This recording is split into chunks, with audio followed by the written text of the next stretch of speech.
नमस्कार साथियों, स्वागत है आप सभी का आपके अपने चैनल फर्स्ट चॉइस अड्डा पर। दोस्तों, स्वामी विवेकानंद जी ने बहुत ही खूब कहा है कि मन की एकाग्रता ही समग्र ज्ञान है।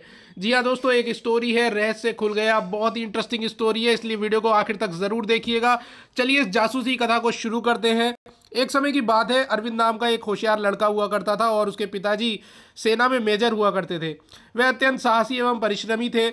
युद्ध के क्षेत्र के अप्रत्याशित बहादुरी दिखाने तथा कई कठिन कार्यों को सफलता पूरा करने के कारण उन्हें परमवीर चक्र भी मिल चुका था। उनके उत्कृष्ट कार्यों से प्रभावित होकर पिछले दिनों सरकार ने उन्हें बहुत ही गोपनीय योजना पूरी करने के लिए नियुक्त किया गया था। तो एक गोपनीय योजना, एक प्लान वो बनाने वाले थे और वो सीक्रेट प्लान वो बनाना चाह रहे थे। इस महत्वपूर्ण कार्य को की पूर्ति के लिए वह प्रतिदिन अपने सहयोगी जो उनके साथ काम करने वाले थे उनके साथ विचार विमर्श करते रहते थे। लेकिन पिछले दिनों से वो बहुत परेशान दिखाई दे रहे थे। कारण था, वह बैठक में जो भी बातें करते थे वह सभी बातें विद्रोही के पास पहुंच रही थी और वह समझ नहीं पा रहे थे कि आखिर ऐसा क्यों हो रहा है, क्या कारण है इसके पीछे। बैठक में जितने फौजी अफसर हुआ करते थे जो पार्टिसिपेट करते थे वो सभी विश्वास पात्र थे। ऐसा कोई भी नहीं था उनकी नज़रों में जो कहीं ना कहीं उन्हें धोखा दे सकता था। किसी पर भी शक नहीं किया जा सकता था कि उनमें से किसी ने सूचना विद्रोही तक पहुंचाई होगी। जिस कमरे में बैठक होती उसकी सुरक्षा का भी विशेष प्रबंध था। कमरे के चारों तरफ दूर दूर तक सिपाही तैनात रहते थे। इतना ही नहीं, कमरों के चारों तरफ सर्च लाइट लगी हुई थी। सेना के जासूसी कुत्ते भी वहां हर समय घूमते रहते थे। तो सो अलग, तो इतना सब कुछ होने के बावजूद कोई इन्फॉर्मेशन बाहर चली जा रही थी, ये उनके समझ के बाहर था। कोई बाहरी आदमी तो क्या, परिंदा भी वहां पर नहीं मार सकता था। घर में भी अरविंद के पिता परेशान व गंभीर से रहने लगे थे। ना किसी से बात करते थे, ना किसी से हंसी मजाक करते थे। रात दिन बस यही उनके दिमाग में बात चलती रहती थी कि ये जो इन्फॉर्मेशन है, जो इम्पोर्टेंट इन्फॉर्मेशन है वो बात करते हैं अपने लोगों के साथ, वो बाहर कैसे पहुंच रही है। बहुत दिमाग दौड़ाने के पश्चात भी इसका समाधान उनकी समझ में नहीं आ रहा था। अरविंद भी 2-3 दिन से अपने पिताजी के व्यवहार में जो बदलाव हुआ था उससे बहुत ज़्यादा चिंतित था। वह भी सोचता रहता था आखिर पिताजी किस समस्या से परेशान है, अवश्य कोई कठिन समस्या होगी। इतना तो वह अच्छे से जानता था। उसके पिताजी छोटी छोटी समस्याओं से कभी परेशान नहीं होते थे, पर ऐसी ऐसी अचानक कौन सी ऐसी विपदा आ गई थी जिससे वो परेशान होने लगे थे। इसकी इच्छा हुई कि वह उनसे कारण पूछे। तुरंत वह हिम्मत नहीं कर पा रहा था। उसे डर लग रहा था कि कहीं पिताजी डांट ना दें। अब धीरे धीरे कई दिन बीत गए तो एक दिन अरविंद ने हिम्मत करके अपने पिताजी से पूछ ही लिया, पिताजी आप इतने दिनों से परेशान दिखाई दे रहे हैं, आखिर ऐसा क्या कारण है। सर्वप्रथम पहले तो अरविंद के पिताजी ने बात टालनी चाहिए। बोले ऐसा कुछ भी नहीं है बेटे, पर ज़्यादा बोलने पर, अरविंद के ज़्यादा पूछने पर वो बोले कि बेटा इस समय सरकार ने मुझे एक बहुत गुप्त योजना, एक सीक्रेट प्लान के बारे में रिस्पॉन्सिबिलिटी सौंपी हुई है। कुछ दिनों से मैं जो भी बात करता हूँ अपने लोगों के साथ वो कहीं ना कहीं बाहर पहुँच जाती है और उसका ये कारण समझ में नहीं आ रहा है। वह शत्रु के पास कैसे पहुँचती है, हमारी योजना निष्फल हो जाती है। कुछ समय में नहीं आ रहा कि हमारी ये महत्वपूर्ण और गुप्त सूचनाएं दुश्मन तक कैसे पहुंच रही हैं, इसलिए मैं परेशान हूँ। पिताजी की बात सुनकर अरविंद भी परेशान हो उठा। उसने पिताजी से पूछा, आप जिस कमरे में बैठक करते हैं पिछले दिनों उसमें कोई बदलाव तो नहीं हुआ है। बोले नहीं, तो ऐसा कुछ भी नहीं, कोई खास बात तो नज़र नहीं आ रही मुझे। बोले नहीं, सब पहले जैसा ही है ना। अब बोले हाँ अच्छा पिताजी, कल से मैं भी आपके साथ ऑफिस चलूँ क्या। अरविंद ने आग्रह किया तो पिताजी ने उसकी बात मान ली। बोले ठीक है चल देना। अब अरविंद विज्ञान का एक साइंस का छात्र था, स्टूडेंट था, बहुत होशियार भी था। वह कई बार प्रतियोगिताओं में भाग ले चुका था। दूसरे दिन से वह अपने पिता के साथ अपने ऑफिस जाने लगा, उनके ऑफिस में जाने लगा, उनकी बैठकों में भाग लेने लगा। पहले तो अन्य सैनिक अधिकारियों ने इन जरूरी बैठकों में अरविंद की उपस्थिति की आपत्ति भी की। बोले बच्चे को क्यों लेकर आ रहे हो आप बीच में। पर बाद में अरविंद की बातों से प्रभावित होकर वे उसे भी अपने 7 सदस्य मानने लगे और बोले कि चल ठीक है आजा, कोई बात नहीं। अब जब सैनिक अधिकारी आपस में विचार विमर्श करते, अरविंद कमरे की सभी वस्तुओं को बहुत गहरी निगाहों से निरीक्षण करता रहता।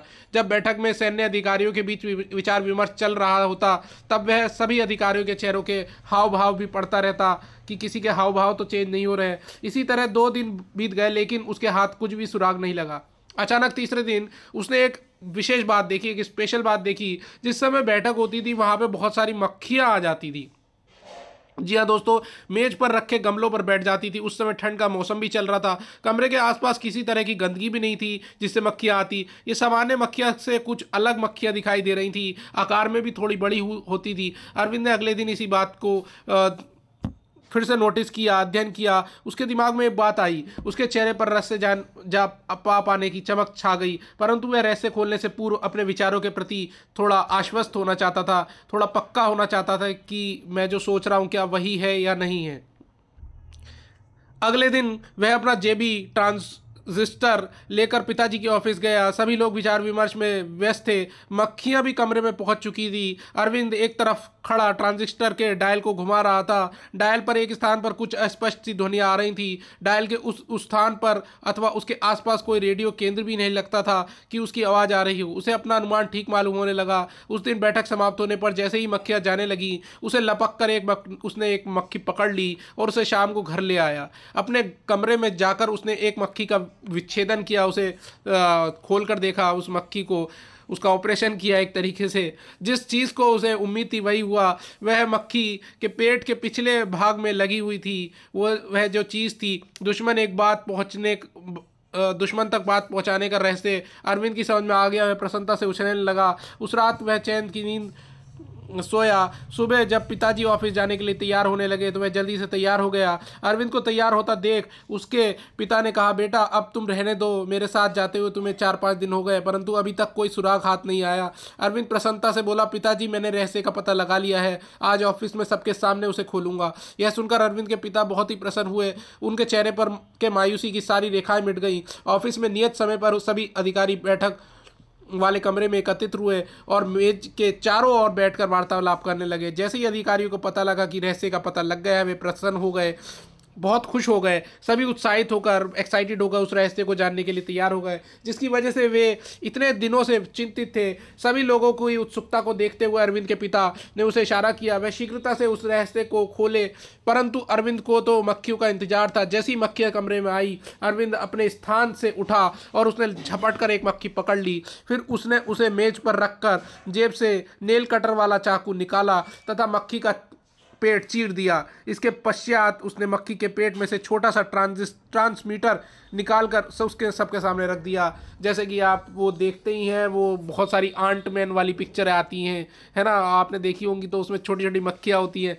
तो वही चीज़ इसमें भी है स्टोरी में, और सभी अधिकारी हैरान रह गए। अरविंद ने कहा, निरीक्षण के दौरान जब तीसरे दिन मेरा ध्यान इन खास तरह की मक्खियों की तरफ गया तो मैं चौंक गया था। उसी समय मैंने सोचा कि हो ना हो यहाँ की सूचना विद्रोही तक पहुँचने का रास्ते इन मक्खियों में ही छिपा है। अगले दिन मैंने इनमें से एक मक्खी का विच्छेदन किया तो सारी स्थिति स्पष्ट हो गई, यानी इसका जो ऑपरेशन किया। तो अरविंद ने आगे बताया, दुश्मन ने इन मक्खियों के अंदर बहुत शक्तिशाली छोटे छोटे ट्रांसमीटर फिट कर दिए थे। जब मीटिंग शुरू होती तो वे इन मक्खियों को भेज देते थे और ये मक्खियाँ दुश्मन के हेडक्वार्टर से नियंत्रित होती हैं। अतः और कहीं ना जाकर ये इसी कमरे में आती हैं, यहाँ आकर गमले, फूलदान इत्यादि पर बैठ जाती है और इनमें फिट जो शक्तिशाली ट्रांसमीटर के जरिए आपकी बातें विद्रोहियों तक पहुंच जाती हैं। अरविंद रहस्य खोलकर शांत हो गया। सभी अधिकारी अरविंद की तीव्र बुद्धि से बहुत प्रभावित थे। वे उसकी प्रशंसा करने लगे।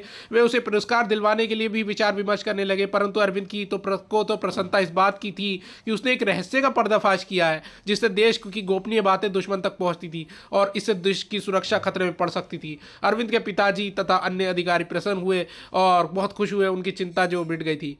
तो दोस्तों, एक जीवन मूल्य, हमें एक मॉरल इससे सीखने को मिलता है कि बुद्धिमानी एवं चतुराई से सभी समस्याओं का समाधान ढूंढा जा सकता है। और वीडियो को अगर पसंद आप करते हैं तो लाइक और सब्सक्राइब भी कर दिया करिए। मिलते हैं नेक्स्ट वीडियो में, तब तक जय हिंद और जय भारत माय फ्रेंड्स।